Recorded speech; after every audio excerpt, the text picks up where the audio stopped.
Hello and welcome to the podcast. This is a special recording which we're doing with the folks at Pocket Gamer. My name is Oscar Clark, he, him pronouns, and I am on a podcast to learn everything you want to know about game dev, but never dared to ask. And in particular, this week has had some interesting conversations happening, particularly kicked off by the CEO of Supercell, Ilkka Paananen. But before I kick off into the detail, I am delighted to be joined by Celia Pontin. Celia, tell us who you are and what you do. I'm Celia Pontin. I work for a policy and public affairs consultancy called Flux. That is a really obnoxious way of saying that I help companies understand what regulations apply to them, if those regulations might change, and if they look like they are changing, how to get involved in that process so that you can tell the regulators what the industry is and how the things they're proposing will impact it. And I think this is particularly interesting because we've had kind of a sea of things that have directly affected the games industry. I mean, I hark back to the age-appropriate design code, and I think that the behaviour of the folks at the Information Commission Office was fantastic, and their engagement with the industry was great. I say that, but I'm biased because I work with them on providing advice on best practice for game developers to store and use data in a way that was appropriate for young people, vulnerable people. So then we've had the slightly less comfortable experience, in my opinion, of the Online Safety Act, which I personally consider to be a charter for the biggest wave of identity theft we're yet to see. But we will see if I'm right about that another time. But today, what's inspired us is a couple of things. The first one being an open letter by Ilkka Paananen, as I mentioned, talking about the Digital Fairness Act, the EU initiative around pricing and structures and various other things around customer care and behavior. So Ilkka used the language of why is the EU trying to destroy one of its most successful industries? Now, obviously, you have a bit more of an understanding. So important thing is this is not done yet, is it? This is a conversation being had. Is that right? To a certain extent, yes. I mean, the European Commission has a lot of power in terms of how long the conversation can continue for and who gets listened to. But yes, this is a very early stage. The current stage is they are consulting on proposed actions. So they haven't even drafted legislation yet. In fact, they haven't even decided what they are definitely going to legislate on. It's really early on in the process. That is the point at which some of the really clear lines need to be drawn. And it needs to make sure that the Commission is going ahead on a foundation of really good knowledge about all of the sectors that are going to be covered by this. I mean, we should get into the detail of what it covers, but just to give people context, you and I had a conversation about this subject where I was complaining about the Online Safety Act, and you said, yeah, but have you seen this one coming yet? I think that was I don't want to dump you in it, but I mean, essentially that, I think, summarized my first exposure to this. And it was like on the surface, I think when the EU first talked about wanting to provide some guidelines around fair practices for consumers, the language that seemed to be used at a high level seemed fairly reasonable, that we should have a duty of care to vulnerable people. Thoroughly agree with that. In fact, my 2015 GDC talk was all about that. It was about free to play is not evil, but we do have a responsibility. So let's get into it. So, what is it that this proposal, this initiative is trying to frame, and then afterwards let's get into some of where the problems are. So the existing framework for consumer protection within the EU, and used to be the UK in the before times, is something called the Unfair Commercial Practices Directive. That is what is there at the moment, and it is 20 years old. It is significantly older than a lot of the games that it now covers. In the UK, it was enacted through the CPRs. I always get this wrong. The Consumer Protection from Unfair Trading Regulations. And those are principles-based pieces of legislation, and they say really good things that are, you've got to deal fairly with consumers. You can't lie to them, including by omission. You can't take advantage of them, particularly children and other vulnerable people, all of that. And there's like a list of things you're definitely not allowed to do. Exactly. Yeah. That applies everywhere. It applies everywhere within the EU, and it applies to all products and services. So it does currently apply to video games, and it applies to the digital context.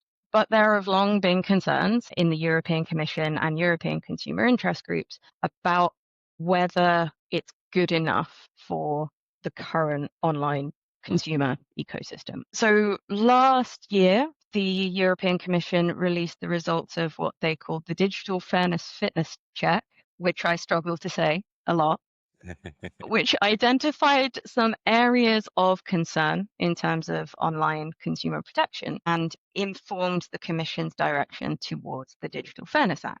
It's not necessarily the case that areas of concern are not covered by UCPD, that they're not covered by the existing framework.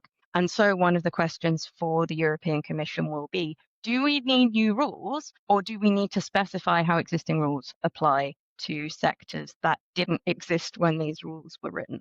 And so that's what the Digital Fairness Act is going to do, is going to, whether it makes new rules, whether it mandates new guidance, or whether it tells regulators to go and do something like this, it will create a new framework and a new ecosystem in some way. And video games are specified in the consultation. Yay. So, I mean, I wonder though, I mean, there's a couple of things I think we should make clear. That I think one of the things that is in our commercial interest as game developers is trust. We are building entertainment products. Those entertainment products are for consumers to enjoy. If consumers don't enjoy our products, there is nothing mandating them to keep using them, and they won't. In fact, they don't. They just walk. So we have a necessity for trust inherent in our art form. That being said, we have seen bad actors, and one of the key areas of bad acting that seems to me to have stimulated this debate, because we can't be targeted for causing violence because there's enough actual data to prove we don't. Another subject. I'm not bitter, honest. But this is now a new mechanism we can be targeted for because there have been bad actors in some of the implementation design of some of the monetization processes of some games. Now, particularly because of the issues of young people, but also I think because, and again, in my opinion, the misattribution of the games addiction. Games. So what's it? There's this gaming disorder. I think it might be. Which is I believe, and I'm not saying this out of randomness. I've read papers from people who are psychologists that it is a labeling of a behavioral addiction process and assigning blame to the crutch of the behavioral addiction rather than the symptom of the behavioral addiction, rather than the causal factors of the gaming addiction. Now, again, that's not just my opinion, that's based on other things, but we're not going to debate the whys and whys of it. But what I'm trying to describe here is a cultural backlash or attack on gaming in general has seemed to happen. And the success of games in particular, we're now the largest form of digital entertainment on the planet. We are quite an easy target, I would argue. Now, am I being a kind of, what's the word I'm looking for, overly defending the games industry? I'm biased. Obviously I'm biased. But is this just pure bias and I just don't, I just don't see the damage? I mean, is there something, I'm missing something? I think that what might be termed irresponsible behavior of a minority may have influenced the direction of some of the legislative action that might be taken. And I don't think the games industry can deny that that's the case. I don't think they're going to be seen with integrity if they do. And also, let's be honest, no sector has had a perfect behavior record. And it's not that everyone is expected to be a paragon of virtue, but there is a reason that a sector comes under the regulatory crosshairs, right?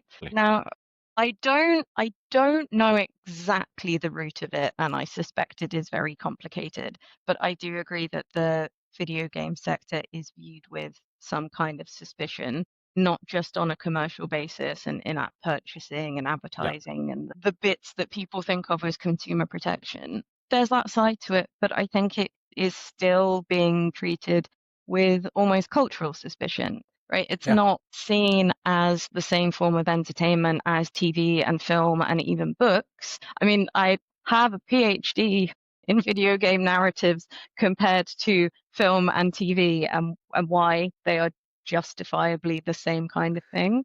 Well, Reefer Madness, that was the classic one. I mean, there's so many, every cultural phenomenon has been followed by suspicion without exception. Even I think printed books had something similar. Yes, exactly. And I mean, how dare people have access to knowledge? But yeah, and I think particularly when it comes to, I mean, the DFA mentions addictive design, and I was complaining to a friend about this yesterday, and the idea that if you design a game for people to want to spend time in, that's not a bad thing, and you can't penalize a company for creating compelling gameplay. I mean, like, my son complains when we get to the end of a chapter in a book and it's a cliffhanger, it's got unresolved plot points. Like, I mean, somebody think of the children. How could you write cliffhangers? I mean, that's addictive. Yeah. And again, I think this is the other really weird thing is the transition with the word addictive gameplay from being an amazing thing to now being a curse. Yeah. I do wonder if I mean, yes, we've got a bunch of irresponsible developers who absolutely rightly should be held to account. But we've also been terrible at sharing data. Our industry, partly because we can't, because of the platforms not actually letting us share data, but also an oversensitivity to commercial constraints. I mean, not saying any individual should share their company, books, but as an industry, we had a history of having good, meaningful data. And with something like loot crates, which I personally believe, and I don't have evidence for it for obvious reasons, has been largely resolved with most of the responsible companies, if not all of them, but we can't prove it because we can't show the patterns of behavior that have changed as a direct result of us removing the connection between random experiences and spend. Us having clear communication about the contents of an asset and its value. Those things I think are now mostly industry standard. But I was having this very conversation with Nick Paul at a recent event, and he can't share that with government. Yeah, it is a So big what do we do? challenge. I think research in general is behavioral research is complex. And of course, there's the well-known saying that correlation does not equal causation. And because of the 100%. long-term nature of research that can show causation, it means you don't have the data. And by the time you get the data on stuff like that in this kind of thing, the discussion's moved on. The I horse think has bolted. yeah, and I think there's more around. There's material on like video game disorder and healthy behaviors and stuff that is topical and that is useful. A lot of it also talks about how you can have people spending a lot of time playing a game, but actually it is still a healthy behavior. And that's it for me, which is like, and we're going to go into some of the detail in a bit, but I'm thinking more about something you said about how long you try to engage people in a game, because it's a really important thing in a game that I give you a reason to want to come back tomorrow. That's a reason for you to want to come back tomorrow. And there's some good psychology that already, in fact, I'm going to go back to 1960 R. Bauer talking about consumer behavior as risk taking.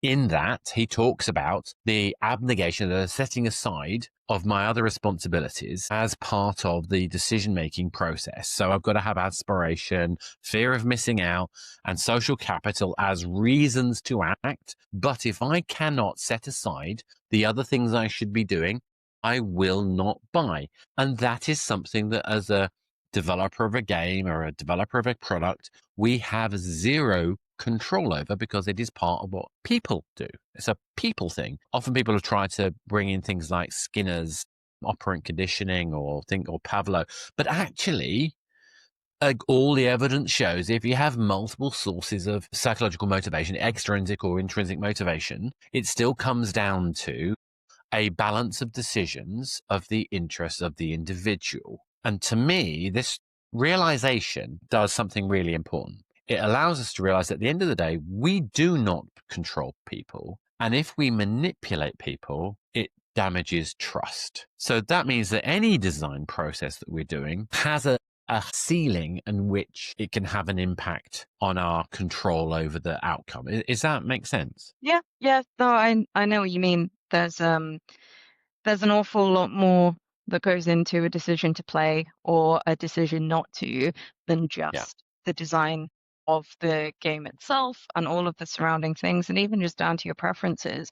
And I think in particular, I don't think it's appropriate for something like that to be swept up in a piece of work on like consumer transactional behavior and the need to protect that. I get that sometimes that is bound up in gameplay, and that where you have a game that is effectively trying to get you to spend time in because it is so interlinked with spending money, I get the consumer protection concerns around that. If there are other concerns around addiction in terms of things like gaming disorder, where the jury is still out on the degree to which it is a thing in itself or whether it's behavioral, that again, that's like a public health matter. That's not a consumer protection matter. And it worries me that in some aspects of the DFA consultation, those are becoming really blurred. Yeah. But I think you can go a bit further than that because, again, something you said earlier about kind of mechanics, and I'm going to use FOMO as an example. FOMO, it's in their dark pattern stuff, so go ahead. It's in their dark pattern. So is FOMO a dark pattern? Is it? Is it really? Because every transaction, if you go back to our barrel from 1960, requires a sense of fear of missing out or you do not act. And imagine playing Asteroids in 1970, whatever it was, in your local chip shop like I did. I'm putting my 50p into the machine, and I'm going to put another one in because I want to do the next level. That was inherent fear of missing out. Now, you could argue there are elements there, but every single transaction we do, like what pair of jeans we buy, what hat we buy, has an element of fear of missing out. Scarcity is an essential factor of assigning value. But I do understand how going too far and using exploitative language or over undue pressure somehow, that can go too far. But there aren't that many examples that I can think of where we actually have an actual lever of power. Let's take an example of the sneaker kind of collecting. That might be only available for a certain period of time. I might have a particular brand. There might be only 50 copies of those sneakers. Are we seriously going to be banning that as an exercise? Well, really? Allow me to read to you from the Digital Fairness Act questionnaire, where they go through dark patterns. It is the first section of it, and they talk about dark patterns, and one of them is pressuring the consumer through urgency and scarcity claims, such as countdown timers, even when the respective offer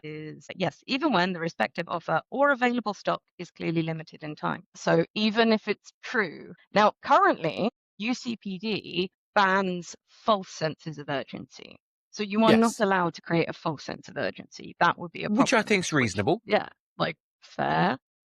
Which is why I talk about the UCPD as a bit of legislation that says don't lie to people. But there is a massive difference between that and the dark pattern of pressuring someone into buying things because you're making a scarcity claim, whether that's time or availability. That will, if not properly implemented, that runs the risk of banning promotional marketing and limited edition items. Oh, it totally bans it entirely. There's no way you could justify having a limited edition item under those circumstances, which means that a lot of the things that people love and value disappear. Yeah, and for that, no I think benefit. It's at the core of a lot of people's concerns around the DFA is that it will create huge limitations and restrictions, but not benefit consumers, and in some cases actively work to disadvantage them or to take away something that's of genuine benefit. And obviously, people don't want more regulations, right? Let's be fairly honest about the fact that everyone would prefer not to have as many rules, but realistically, that is not how this works, and there have to be checks and balances, and there have to be boundaries, and people need to know where they are. But if you are going to add more, you need to demonstrate that they are going to have a positive impact, and you better be sure that they're not going to have a negative one on the people you are trying to protect and on the people you're trying to benefit. Precisely. And for clarity, I'm not saying in every circumstance that there is no reason why having a time limit isn't a bad. It can't be a bad thing. It can be a bad thing in certain circumstances. But I'll give you my favorite example is Halloween. I'm going to have the 2025 Halloween things. It only has value during the Halloween period or shortly afterwards. Now, if I happen to have a battle pass type experience and I'm going to have chase items that are exciting that people can earn through play, and then at the end, I can give them the chance to buy the things they missed out on before they disappear, to me, that seems like more than reasonable. In fact, exciting. It makes it feel fair. It actually diminishes the pressure for those of us who are time poor but have disposable income. it diminishes the pressure on us. It makes that less oppressive, potentially, whatever oppressive means. However, now I won't be able to do that. If this follows through to its logical conclusion, somebody could hold me up over the coals over doing something which is a better player experience. Yeah. And the thing is, far be it for me to ever defend a regulator that I don't work for. I think that, in all honesty, there is nothing about this that is the commission, or in any case, any other regulator, that's them genuinely trying to do something bad for consumers. No, I don't think so. Of course, no, I'm not saying you Some do, might. but I think there is a temptation to look at this and say, well, the commission is trying to do this thing and manipulate the market. And maybe there is truth in that, and maybe and probably there isn't really. I think that all of it is well meant, but I also think, and particularly when it comes to video games, that it is an outcome and an intention that is based on a perception of the industry that we don't think is correct. So we know what our industry is like, and we understand why this stuff will disbenefit consumers and why it will break things. And that's almost, I mean, there is a lot of that is objective. But if you are the regulator and you don't have the same view of the industry that we do, and you have this different one that is a lot more suspicious and a lot more concerned about some of the practices, then this outcome and this approach seems reasonable from that perspective. And this is why it's really important for people from the video games industry to respond to the consultation, right? So absolutely, 100%. This won't work because, and this is what players value. Players want this stuff.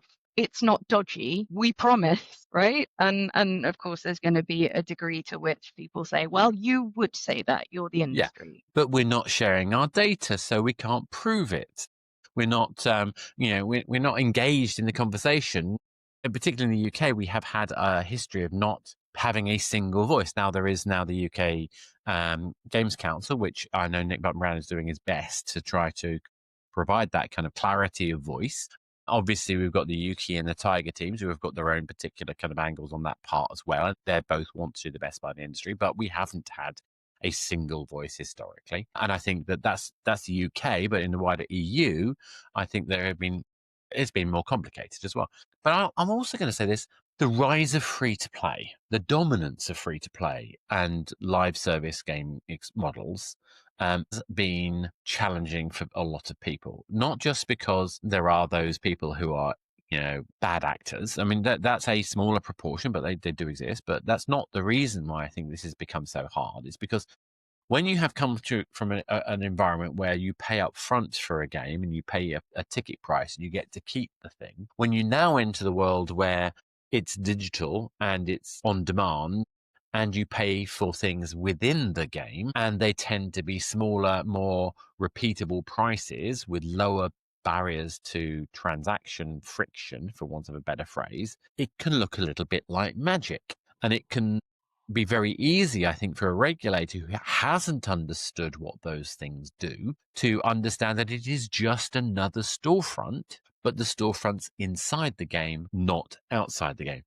And that means that they think, again, maybe wrong, but my feeling is that there's an expectation that there's more control over the player. Now, that could be true if there wasn't always a requirement, particularly on mobile, to separate out the purchase transaction from the gameplay moment. So I think it is absolutely critical that we have that separation of real money transaction from in-game currency transaction. In-game currency meaning things that we can earn through play, which we may or may not be able to top up. We're going to come back to that one as well. But if there is a separation, then it is easier to understand and, most importantly, to have that cool down moment. And when you look at the kind of research, and as I did, like I say, 2015, my talk at GDC, there are two core factors psychologically that have to happen. One is transparency. You need to be able to know exactly what it is you're letting yourself in for. And by the way, that's all in the Loot Crate best practice stuff as well, by the way.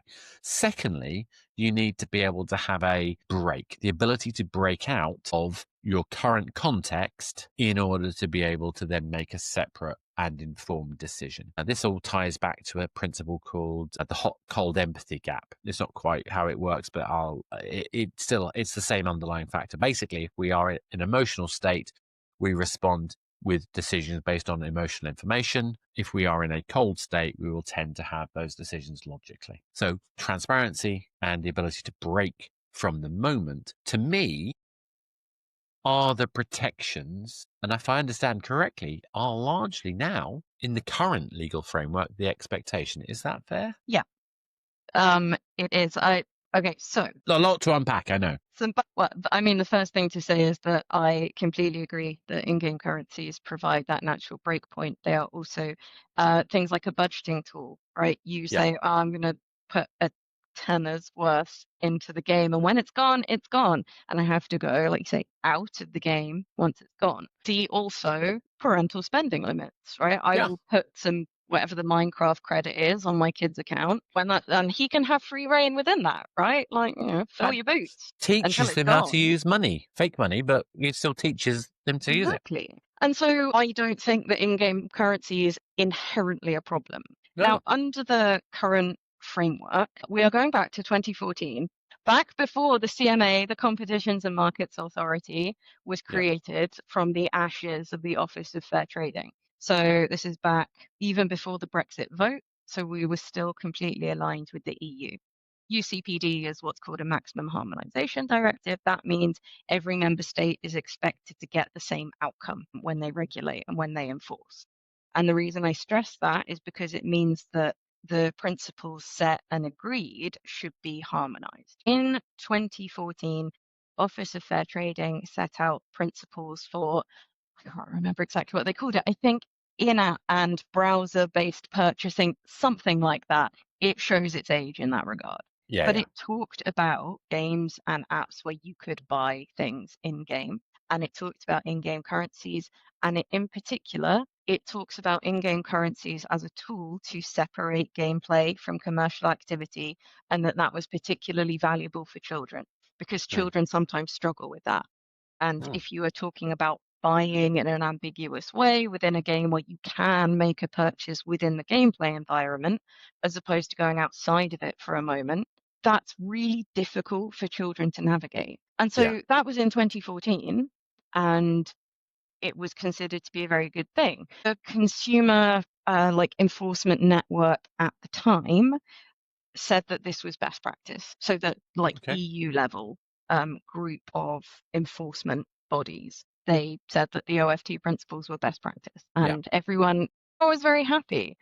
This has also been reflected in the 2021 CAP rules on in-game purchasing. So the original version of that was consulted on was going to require sterling price statements, and then after consultation, when everyone explained all of the problems with that, CAP changed it, and the final version aligns with the OFT principles and with the way that it all works. But in March, the CPC network, I can never remember what CPC stands for. Sorry, there are a lot of acronyms. Consumer Protection Committee, I guess.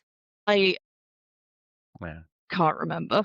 But they are the network of consumer enforcement organizations across the EU. So the OFT, well, now the CMA. By the way, when the Competitions and Markets Authority replaced the Office of Fair Trading, they formally adopted the OFT's guidance. So even though it was written by the OFT, it's still current, it's still used. So sounds familiar, yeah, and some of the bits of law, particularly around data use, have changed a bit. So it is used with an eye to current legislation and frameworks, but it is still, the principles are in use. So in March, the CPC network, which is it's like an EC created, it has powers, right, of enforcement. It's not just a little club, it is a proper important organization made of individual states' enforcement bodies. They released their principles for the use of in-game virtual currencies. This is separate to the Digital Fairness Act. I can understand why people might think they're connected, and probably the CPC principles will influence the DFA, and people are very concerned. The CPC principles are a commentary on how that group of enforcement bodies will interpret current law. And so it's what they think the law means in regard to in-game currencies. Industry consensus is that they're wrong and that they have gone beyond the law. I'm not a lawyer, so I cannot say that, but that is what is being said by various like companies and trade groups and stuff, right? Like that is not a controversial opinion. And in you the work industry. with people who are game lawyers, Yeah, so exactly. But I'm not going to give you my official legal advice because of course you will can't. get in Absolutely right trouble, too. possibly And if legal anyone's in trouble. any doubt, this whole podcast is not legal advice, and you Exactly. should get proper advice. Yeah. We're not regulated by the SRA. Anyway, so the general consensus is that this isn't okay. The way that these principles are constructed means that games companies are being told to do stuff that doesn't make sense in most contexts. Personally, I think it risks making things worse for consumers because you're giving a price statement that isn't relevant to them, might not be relevant to almost anyone playing your game. But I think it's worse than that. I mean, this is my opinion. But if you are being made to make a price statement that is incorrect, it can't be correct because some of that currency could have been earned through play, some of that currency could be bought. You can't know for that particular person what that ratio is very easily. It's very complicated to work that out. No one will have that data. You're essentially setting a valuation for that account. And whilst you shouldn't sell that account because it's against the terms of services, somebody technically could. We're essentially misvaluing, you could almost say fraudulently, the value of that account by that action. Now, again, I'm using that language to be deliberately provocative, but you could argue that we are being required to defraud the player. I mean, again, I'm being really mean, and you're not a lawyer, and you're not going to answer the question in terms of like the legal status of my comment. But my point is, from a player experience point of view, I can't trust the number you put to that. Yeah, I think that the player experience is the missing piece of this because it's a well-worn argument that if you are going to give a price for something, it has to be then a relevant price. A sterling price, fiat currency, because it's not about the UK. It's not always about the UK, is it? A fiat currency price, if I'm not paying in fiat currency, does not help me when I would not be buying the amount of in-game currency that fiat currency represents. Precisely. I don't know if that sentence was the right I way understand what you're round. saying. But yeah, so it's not relevant to me. If I've got 100 credits and the item is 150, don't need a sterling currency price for 150 credits because I'm not spending 150, I'm going to spend 50. It becomes complicated. Well, you're actually making the whole pricing structure less transparent. And I think there's a temptation for people to say, oh, well, if you're inflating the price, then consumers aren't going to be impacted because they'll just get to the checkout and find, oh, actually, it's cheaper. That's great. But you are still distorting economic behavior. And actually, distorting economic behavior is at the heart of the regulations that reflect UCPD. Yeah. So how is that workable? Right? Because if I see that something is more expensive, I'll say, I cannot afford that. I'm not going to buy it. Whereas actually, if I had known what price it was, I would have made a different transactional decision. And I have an issue with that. Now, there are things that can be done in terms of making this stuff transparent, because really transparency for players is the absolute core of this. You can use indicative pricing if indicative pricing is relevant and it's clear what it is. That's going to look really different for different games, and it doesn't make sense for all games. The cap approach is that as long as it's clear how much in-game currency you need to get something and how much you have, and you can easily access how much it costs to buy bundles of it, that's enough. Because the heart of this is the principle that if you cannot calculate a price in advance, which you can't here, then the consumer needs information about how that will be calculated so that they can understand their position. And this is just like a really clear example of that. And that's why that's CAP's position, because they have rules. Their regulations reflect consumer protection legislation, and their rules say that that's how this works in this area. And there will be other ways of doing this. I can imagine my immediate guess to the solution, the work around this is I have currency A that is only available for free. I have currency B, which is only available to buy. In the game, I have a machine where I can put in currency B and get at currency A. Why wouldn't that work? CPC guidance doesn't ban that per se, Yeah. but they are not a fan of layered currencies. Yeah. And so I don't blame them, but aren't they just creating reasons why we have to use them? Well, because they don't like them, it's not a solution to the issue. No. Now, one of the biggest risks I think there is with it is a lack of maybe recognition or acknowledgement of the capability to use a mixed purchasable and earnable currency to the consumer's benefit. I think this is really lacking from the principles. And I realize that this isn't the DFA, but like I said, it'll influence it. Yeah. Because if you have a currency that you can earn and buy, then you've got a consumer, first of all, some of them may never spend money on the same things that people will spend money on because they don't need to.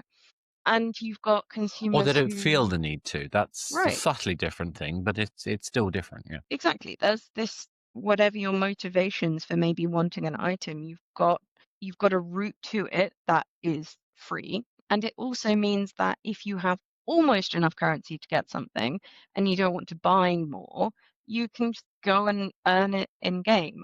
It's a really good model, and it's one that I think works for a lot of instances. But if I am a player who has no intention of buying in-game currency, I have earned it and I am earning enough to obtain some of this in-game content, I don't need a fiat currency price because it implies a value on an item that it doesn't have. And then you get into the whole thing about how loot boxes are only gambling if what you get out of it has money's worth, which means it can be cashed out. Some form of cash out. Yeah. And there's an implication then that you can cash out when you can't. Exactly. I think it's complicated. I think it adds a level I'll of chuck another one at you. not I needed. create a battle pass, so a monthly repeatable purchase that is a multiplier to how many coins how much your currency coins I earn.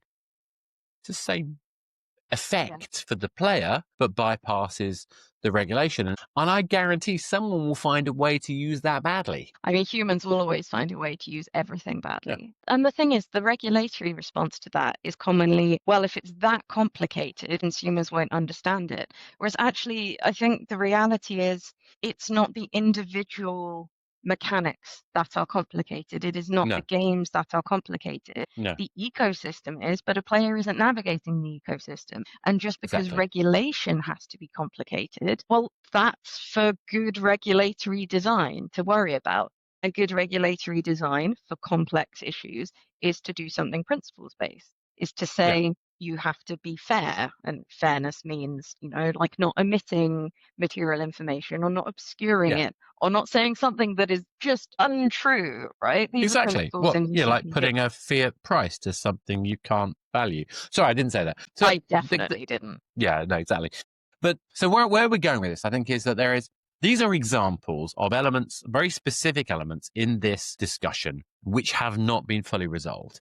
But it's all happening in a sea of what I would tend to think of as misinformation. I know that's a very popular word right now for various things, but in the context of this, what I mean is that there is a bunch of people who have never been happy about free-to-play models or about microtransactions in general, who are seeing this as an opportunity to bring the giants down. And I mean, again, maybe I'm using a little bit too emotive language here. Yeah, that's half the fun of doing a podcast on the topic. You take an example like Ilkka and Supercell, where they have been extremely successful with microtransactions. And I feel like people are misattributing people like Ilkka's intention here. Again, I don't know. I haven't spoken to the guy for a couple of years, but every encounter I've had with him has been nothing but brilliant. I'm a super fan, but only because he used to sell me games. I know him well enough, I think, to be able to say these things. He will tell me off if I've got it wrong, and I will happily take that. But my feeling of talking to him and the people who work for him, that there is a real problem for consumers here. This is not just about what happens to Supercell, because people in his teams are incredibly clever and very effective, but they've only been interested in creating great games. Now, they have a threshold on what they call a great game, and it happens to be $1 billion experiences, but that's a scale and luxury that most people don't get to do. But I see so many responses that are about bringing down free to play rather than actually understanding. I think this has a deeper, profound impact on everybody making games, everybody who's got some kind of gaming experience that's commercial, because it's now going to be interpreted against these kinds of languages. And if they're not understanding primary game mechanic tools, at what point do the stars you earn in I don't know, Farmville or some other, no, even Farmville, I'm trying to think of Stardew Valley, or Animal Crossing, when do they become currency because someone decides they look a little bit, they smell a bit like a currency? So the first thing I always want to say when people talk about, when they start talking about like the addictive design and people wanting to come back and back and back to monetize games, is that every game that I have been unable to tear myself away from, like to the point where I'm seeing it in my sleep, they have all been pay up front, right? Like I could not stop thinking about things like Return of the Obra Dinn, which is so compelling that I may or may not have overspent lunch breaks playing it and things like that, right? And Not telling, don't worry. I mean, technically, That's is that a between red us. flag? No one else knows.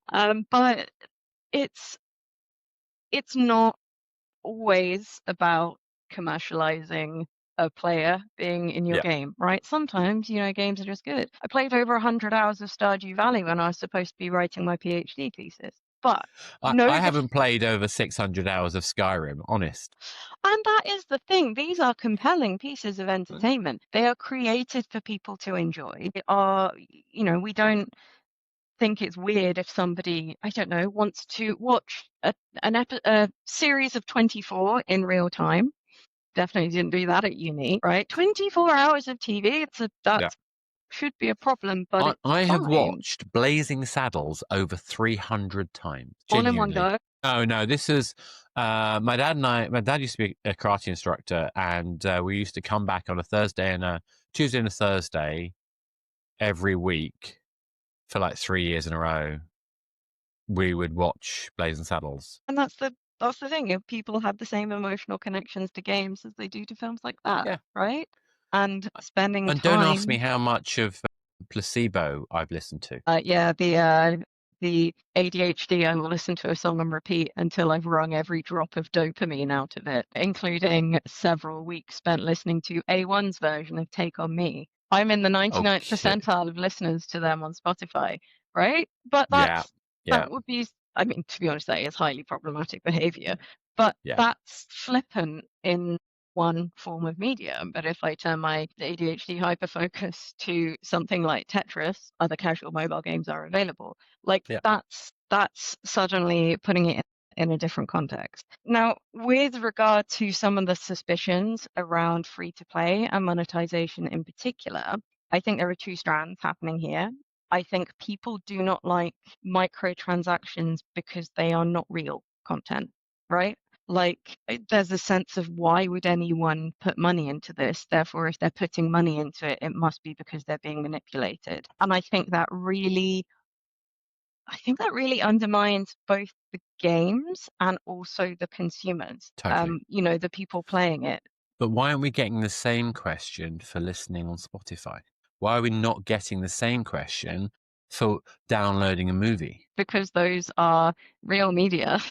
They're real media. Like, there is still this perception, and it is my hill to die on. I think the other, and this is kind of related, issue is that people also don't understand idle games, right? No. They don't understand the ones where you have them ticking along in the background. So they'll see a really long timer that you can pay to skip and think, well, no one's going to wait that long. Actually, a lot of people do, right? They log in the morning and they do their I don't know, like my husband plays one and I don't understand it, but like he'll do his Ice It took me a Palace, long whatever. time to get my head around idle games, but the idea of it being a companion app, a thing at the side that's going on that I feel I've got some control over, but I don't have to have constant control over, that's actually ridiculously interesting. Yeah. So, and that's the thing, like there are layers to things like this that some people get and that click for some people, and for some people it doesn't. And for the people it doesn't, you kind of split into I don't get it, but like fill your boots. Well, why do you have to regulate it? Yeah, and that's the thing. And then there will be people who see it, don't understand it, and because they don't understand it, think that potentially this is a problem for consumers. I don't know if that's a motivation behind some of this stuff. I'm just pontificating. But I think it is the motivation behind some of the noise that is pushing back those of us who are trying to raise the alarm bells. And I mean, maybe I'm being unfair. Maybe there's people who genuinely believe that the level of restrictions are necessary. I just don't think that it's conducive or appropriate, because I feel like it's going to inhibit positive innovation, positive player experiences that already exist, because it's not understanding the nuance. Is that fair? Yeah, I think there's definitely a risk to innovation, and a lot of that risk comes from the potential for there to be a regulation that's very black and white, that attempts to be one size fits all and doesn't accommodate the capability of different methods achieving the same consumer outcome. I think transparency for players and what that looks like in a game is the absolute key to making this regulation work. 100%. Personally, I don't think new rules are needed in this space, because I think that UCPD and its look at fairness and transparency does the job fine. But the guidance on how that works needs to be in consultation with the industry, and it needs to be set out, and these principles need to be aired and need to be justified. And one of the reasons that is so important is because you can only, I kind of hate the term, but future-proof regulation, you can only make it extend, beyond the next 10 minutes if you make it based on principles like be transparent, don't be unfair, because then something new comes down the line that doesn't fit with a prescriptive model. If you can't do that thing, you can't have innovation, even though the innovated whatever it is, probably involving AI, because everything now does. And it's new and scary. But that can have other methods of making something just as clear, but because it's not available now, prescriptive regulation can't catch it. And that is one of my concerns. Have I said principles-based regulation enough in the last 40 minutes? Oh, I think we can say it a few more times. But this to me is absolutely critical, because I mean, again, I think one of the issues here is that I think that a lot of people need to understand the severity of the consequences of getting this stuff wrong. And it's very easy to assume, oh, it's just the big boy free-to-play folks are going to pay. No, it's going to swallow up and disproportionately impact smaller game developers who do not have the legal and regulatory expertise at hand. And the economy of scale of access to that expertise does not work for most indie game developers. And just like every other regulation, it's the small ones that are going to find this as the biggest barrier to entry. And they're going to get the ones who are going to be hardest hit by this, because they have the Dunning-Kruger. They don't know what they don't know. So to my mind, people dismissing this as a free-to-play problem literally just missed the point. There are some fundamentally bad proposals, in my opinion only. And I think I've expressed some of those, and my fear of some of those consequences, and some of which I've probably over-egged, but I still think there's something in the language I've used that's still relevant. But to my mind, the biggest thing to me is that what I think Ilkka, in that original letter, for those of you who haven't read it, I'm sure we'll find a way to get the link in the podcast. He's calling for the regulators to talk to the industry. Now, is that still possible? Yeah, I mean, depending on when you're watching this podcast. So at time of recording, is this still possible? Time of recording, you have 2 weeks left to respond to the consultation on the Digital Fairness Act. And this is This is where I have my soapbox about policy and public affairs and being involved with this kind of thing. When regulators put things out to consultation, they are saying, here's what we've got. We want to know what you think. That is not just aimed at consumers and NGOs and things. That is aimed at everyone. And it is a chance for affected industries to say, hold up, can we look at this Whoa! bit, please?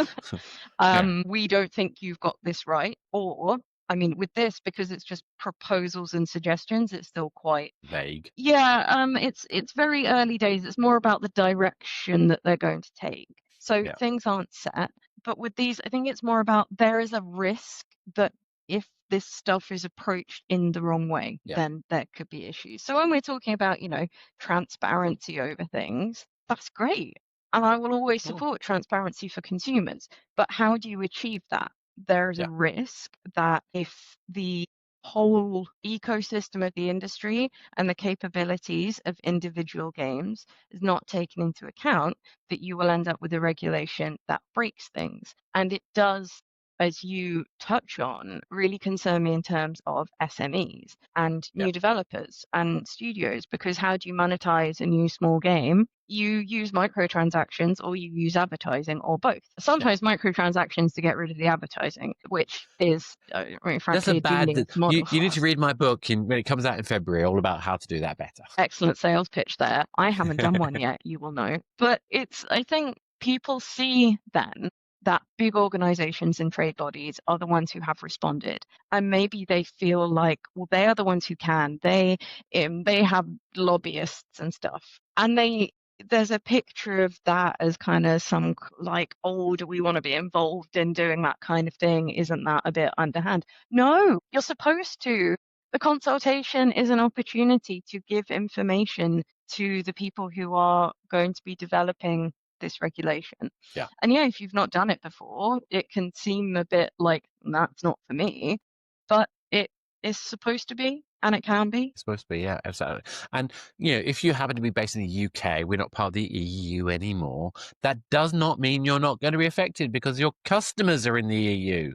So you will absolutely be affected. And of course, the fact of this legislation will have a chilling effect or a wider effect on other jurisdictions. So now is the time to have those conversations. And if you're not able to directly respond, maybe you talk to other teams who are based in the EU and get them to talk about it.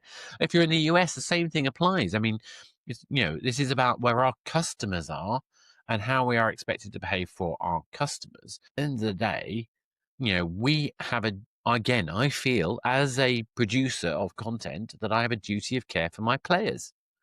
And I get trust, community, and sustained experiences by being fair, transparent, and providing them with content they want. So again, I think this comes down to, at the end of the day, there's a reason why 80% of the revenue in games currently is coming from live experiences. It's because we've built up trusted communities who are willing to continue to invest in the games they're playing. You don't get that if you piss off your player. Yeah, and I think that really speaks to some of the aspects of the games industry that it's going to be really important for the Commission to take into account if they're going to design regulation that works and that in particular works for players. Yeah. I think there is a risk of not deliberately, but in effect, mandating that some game design elements are just no longer used. I mean, one of the things that's put in their addictive design definition is about spending time and money, like more time and money than you wanted to. And for social media, like I get that because it's about data and it's about eyes on ads and things. And sure, there are some advertising models in games, but it's different. It's fundamentally different. And for some games, their monetization is nothing to do with the gameplay, right? Getting someone to spend hours doesn't necessarily translate to advertising data gameplay, right? It's so different. And players are looking for a game that they want to spend time in. Yeah. And like you say, they will just leave it if they don't like it. Exactly. So again, I think to sum up for me, Where I want there to be some kind of framework is to prevent the enshittification of games. What, to coin a different phrase, it says, stealing someone else's, coining. But hey, I don't want to see the kind of enshittification of games that we've seen in search and other aspects of tech. I absolutely don't want that. And I'm delighted there are folks out there like Celia Pontin is trying to set up a kind of group to define a code of conduct of ethics around game development. I thoroughly hope that comes up with something really useful. I'm not even against there being regulation. In fact, I think there are some good grounds, but let's hold the people who can make a difference to account. And so far, when we look at the Digital Markets Act, when we look at the Online Safety Act, we are not holding the platforms who have the capacity to deliver to account. We're passing that buck to developers who don't necessarily have the expertise or the pricing kind of framework to be able to effectively deliver safely. So I don't think we've actually protected consumers as much as we should be protecting consumers. And this particular initiative, to me, seems to be yet another barrier to small businesses rather than something which is actually going to hold bad actors to account. I think that there is, like you say, with platforms and particularly transactional, like third-party transaction services, things like that, I think that piece of the player experience and the consumer journey, I think that is missing both from the CPC principles and from what we know of the DFA 100%. so far. And of course, like the consultation is still in an early stage. And that's another area where if the regulations are going to be effective, then there needs to be an understanding of what part does what bit. And that's a really key thing that, again, needs to be put across, right? People need to tell the commission or whoever is making any regulation, this is how it works in practice. And we don't think that this proposal can work if it's implemented in the way that we think you're going to, because we know the context, right? And that's the thing. These are proposals. These are suggestions. They're areas of focus. They're not set regulations yet, but we know enough about the context and the background, particularly as regards the current framework. For example, the CPC's take on the current framework. We know enough about that to kind of have a sense where we think a lot of this might go. Yeah.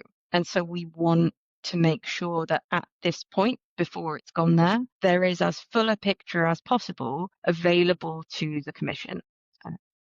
And the diversity of models that you get, and that is across the games industry, but also in terms of monetization and how that is balanced, that diversity, that needs to be recognized as well. So now my hope is that some of the people who are going to be working on this process, there's going to be administrators, there's going to be people who are working on it, and some of them will be games players. I'm hoping they at least can help us get them to pay attention to the needs of the player, the needs of the industry, rather than just having these blanket approaches. So on that note, I'm going to say, Celia, thank you very much. Is there any last minute thing you would like to, anything you haven't had a chance to say yet, which we should chuck in? I want to encourage people, I suppose this isn't really something I haven't said, but I want to encourage people to look at the consultation, to look at the questions, to engage with at least understanding the background to it and what it is saying.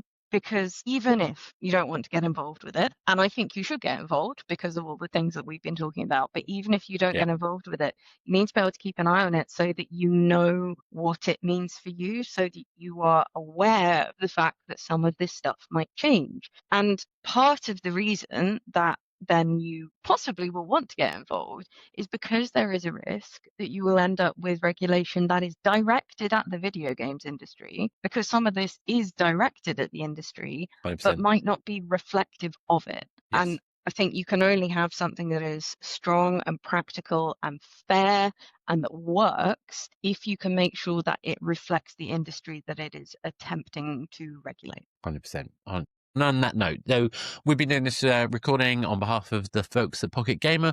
Hopefully you found that interesting. If you want to find out more information about what we're doing, I'm sure they'll all be in the show notes. I'm Oscar Clark. I can be found on most social platforms as at Athanasius, Athanateus, but I'm also very easy to find on LinkedIn and various other places. Celia, if anyone wants to find out more information about yourself, what's the best place for them to do that? So I am incredibly easily findable on LinkedIn because there are only 2 Celia Pontins, and one of them is a humanist celebrant in Lincolnshire. That's not me. Although my profile picture is out of date. But yes, you can find me on LinkedIn, or you can look at our website, which is fluxdigitalpolicy.com. There's a lot of information about what we do. There is also, if you delve into our newsroom page, there is a briefing somewhere that I wrote back when the consultation first came out that outlines what it covers at a very high level. So you might find that quite useful. Also, if you subscribe to our newsletter on our website, then you get to know about this stuff on a monthly basis. Sounds good to me. I get that. So again, don't take our word for it. Don't take our views and our opinions as facts. The reality is that this is something that you need to understand. Go find out. And like I say, Celia's got some fantastic resources available to her, but there are other resources out there. We need to be more informed about what happens in this space because we want to fight against the slop. We want to fight against the bad practice and create the most amazing game playing experiences we can. On that note, thank you very much.